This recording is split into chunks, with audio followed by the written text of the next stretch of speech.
Hello everyone, I am Meta Kirby, and welcome to my channel, The Commander Tavern. Commander Tavern is a channel dedicated to my favorite Magic the Gathering format. The Brewery is a series on this channel showcasing my spicy brews under the deck text. On this episode of The Brewery, I'll be discussing my take on a commander recently spoiled from Kamigawa Neon Dynasty, Tatsunari Told Rider.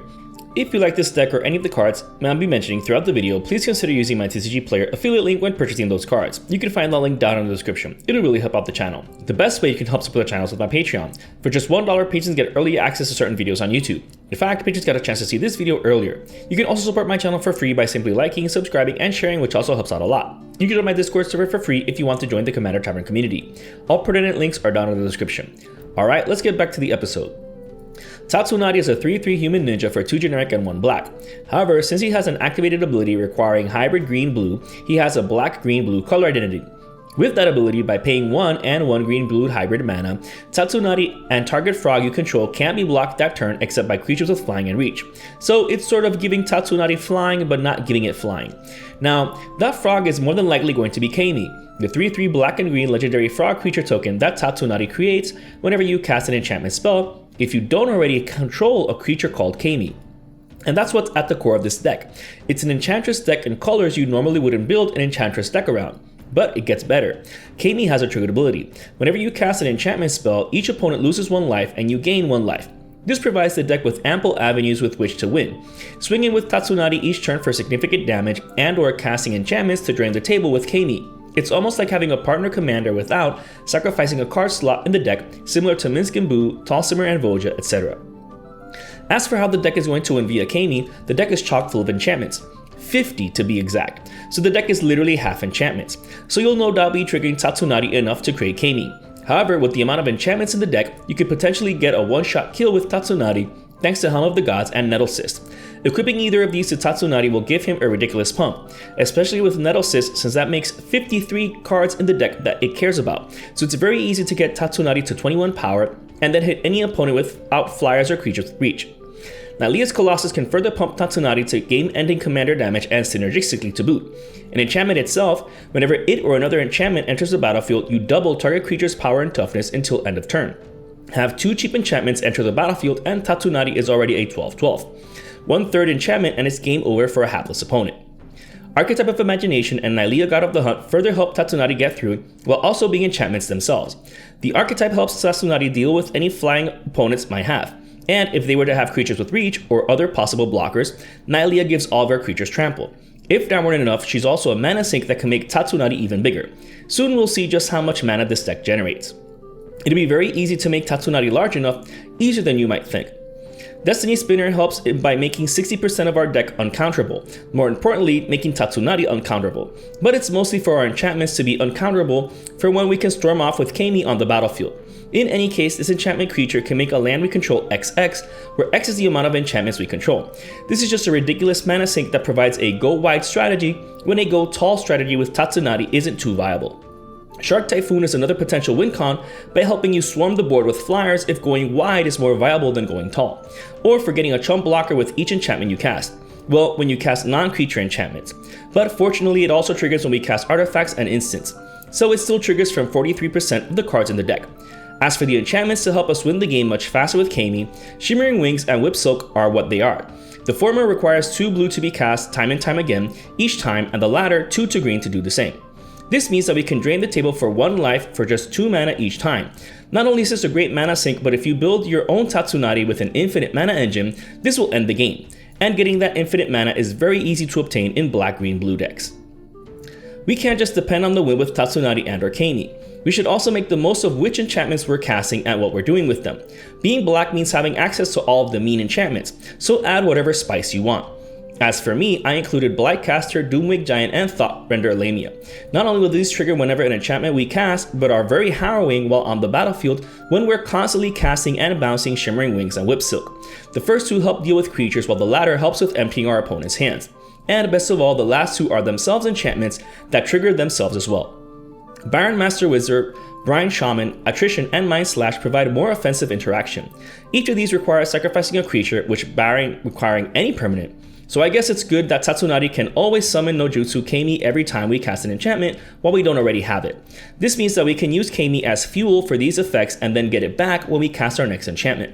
Mind Slash is the only one we can't activate in response to casting an enchantment, since it can only be done at sorcery speed, but it's still quite annoying.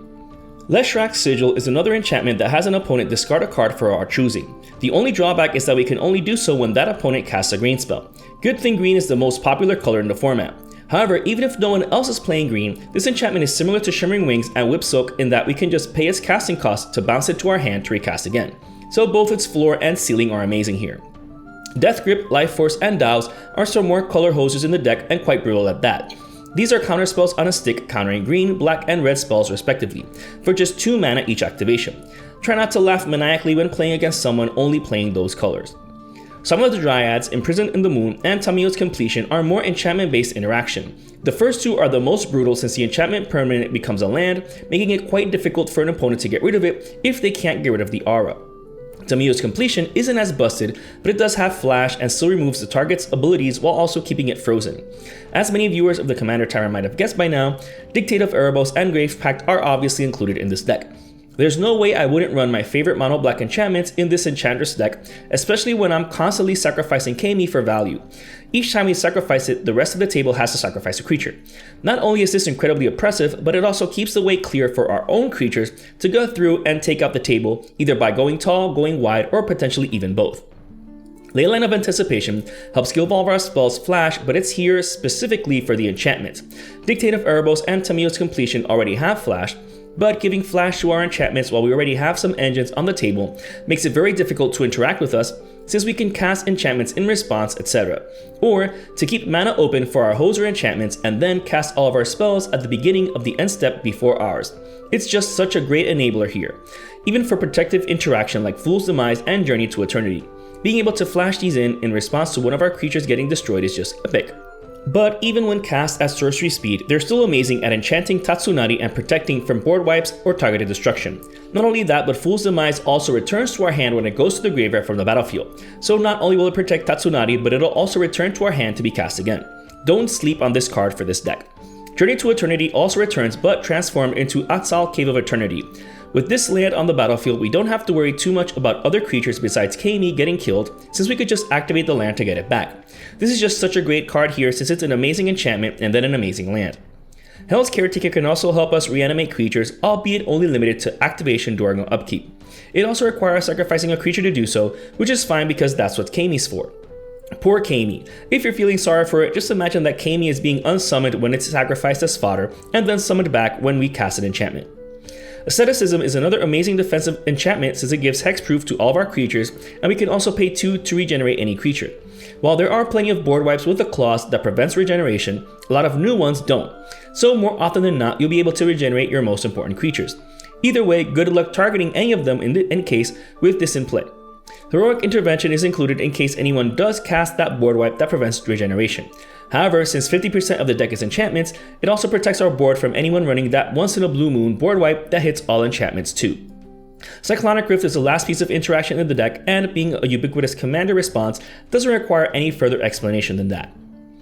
Now, having all that interaction is great and all, especially since the deck's running discard effects on enchantments and counterspells on enchantments too, further pushing the synergy. But how are we supposed to be able to have them when we need them? Card advantage. Fortunately, most of the Enchantress effects are in mono green, so we're good to go with running cards like Eidolon of Blossoms, Citizen Champion, Argothian Enchantress, Verduran Enchantress, and Enchantress's Presence. The best ones being the first 2 since they trigger whenever an enchantment enters the battlefield, while the latter 3 when we cast the enchantment. The reason this distinction is important is because if we're reanimating an enchantment creature, the first 2 will trigger while the last 3 will not. That doesn't mean that they're bad, they're still amazing here, but the first 2 are simply that much better. The fact remains that these permanents do some serious work when on the battlefield while we're playing the deck. This deck draws into a ton of cards. Notwithstanding, Necropotence, Erebos God of the Dead, Erebos Bleed-Carded, and Kel's Fight Fixer are also included for card draw. Not only can you never go wrong with running Necropotence in a black deck if you wanted to, but it's an enchantment to boot. Yes, triple black might make it quite difficult to cast, but the deck has ways of dealing with that, which we'll see later. Both versions of Erebos are great here, while Kel's and Bleed-Carded are some more sacrifice outlets for poor old Kami. As a bonus, Kel's becomes indestructible just as both Erebos when you activate her ability. Reliquary Tower is included due to the amount of cards we draw into. The deck is 3 colored, but when you're drawing around 2 to 3 cards each time you cast an enchantment, then we have to have ways to card draw via activation. You're going to want to keep your hand. In any case, it also helps Necropotence allow you to pseudo draw into however many cards you're comfortable paying life for. Evolutionary Leap is another way to obtain card advantage via sacrificing Kami. There's 22 creatures in the deck, but 12 of those are enchantments, so potentially getting an enchantment this way is great, even if you are revealing cards from your deck. In any case, each creature here does work, so trading Kami for any creature in the deck is still a win. Urza's Saga is another colorless land that deserves a slot in the deck. One obvious reason is that it's a free enchantment that just costs a land drop, so it'll trigger Eidolon of Blossoms and Setessan Champion. Apart from that, you can get a chump token in the form of the Construct.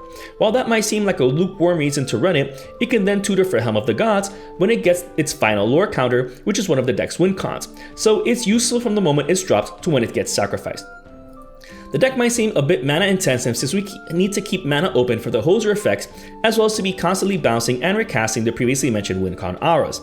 However, as you've already noticed, the deck's interaction is enchantment based, the deck's card advantage is also enchantment based, so if you guessed that the deck's mana acceleration is also enchantment based, you wouldn't be wrong. Instead of running mana rocks and mana dorks, the deck's running all the best enchant land auras that increase the land's mana output. Wild Growth, Fertile Ground, and Willow Haven are the cheapest ones, costing 1 and 2 respectively. However, they're still good because the land will tap for an additional mana. So for the cost of the cheapest mana rocks, you still get the same net gain in mana. You just need to tap a land to do so. Find a Path, Gift of Paradise, Glittering Frost, Nature's Embrace, New Horizons, Overgrowth, Sheltered Eyrie, Verdant Haven, and Waiting Wood cost 1 more to cast but still provide a mana boost while synergizing with the deck. They all provide a net gain in mana, but some of these can provide more mana or help with mana fixing for tapping for mana of any color. Some of these also provide some other forms of advantage, whether by entering the battlefield or via some other trigger or activation, so they are also slightly more flexible. Dawn's Reflection and Market Festival cap out these auras at 4 CMC, but the land will tap for its normal mana plus 2 mana in any combination of colors. So the land will tap for any 3 colors you need, all from a 4 CMC aura. Not bad. Not bad at all. However, the Mac Daddy of mana acceleration is Nyxbloom Ancient, itself an enchantment. Not only will this triple the mana produced by any land we control, but if that land we enchanted by any of the previously mentioned auras, that production is still tripled. For example, if you tapped a land enchanted by Market Festival, it's going to produce a whopping 9 mana.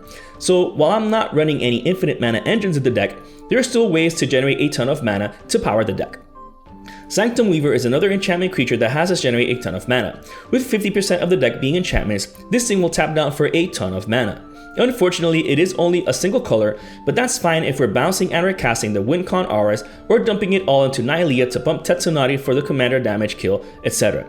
Naturally, tapping this down with Nyxbloom Ancient on the battlefield is super epic.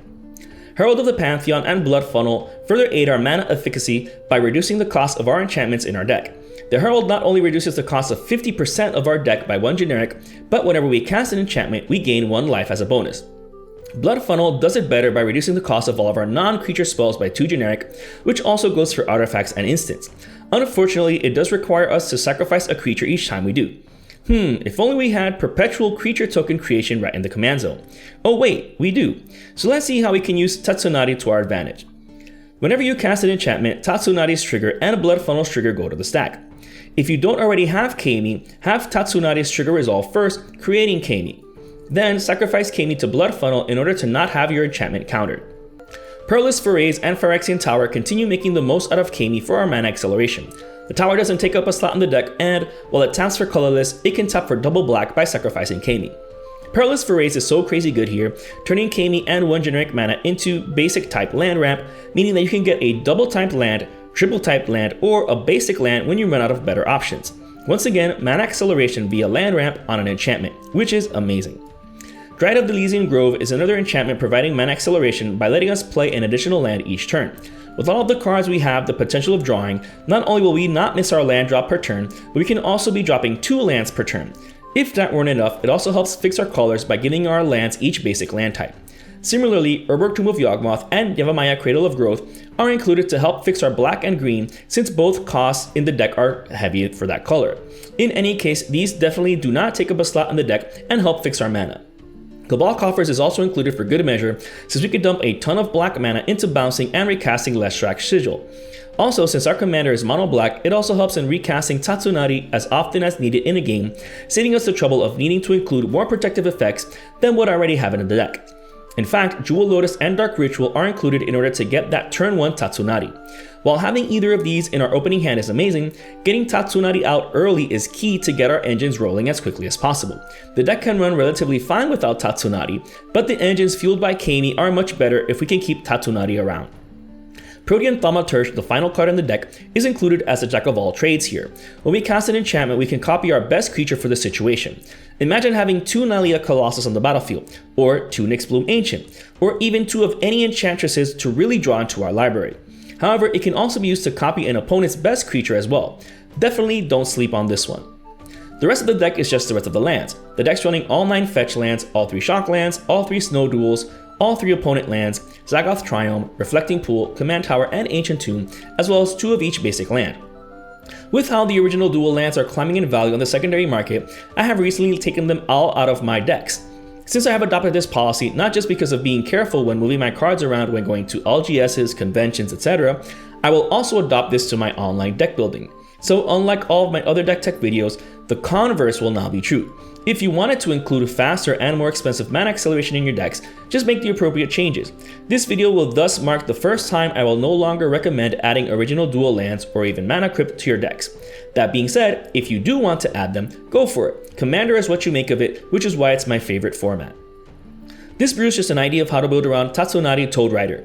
It's definitely a breath of fresh air seeing an Enchantment Matters commander in black, green, blue.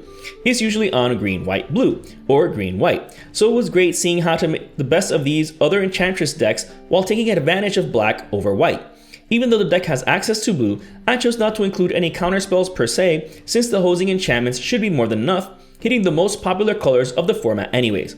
Additionally, the deck can not only control the board with its interaction, but it also helps pave the way to win via commander damage and or going wide. So the deck still does a ton of other things, all with overlapping engines and synergy. All at the expense of Kami. Poor Froggy. If you're interested in the deck list of this spicy brew of mine, you can find a link to it down in the description. I would like to thank all my patrons for supporting me, and a quick shout out to all my higher tier patrons, the Brewers, for their patronage. I'd also like to thank anyone using my TCG Player affiliate link. That also helps out the channel. And to everyone, thanks for watching this episode of The Brewery on the Commander Tavern. I'm Benedict Kirby, and happy brewing.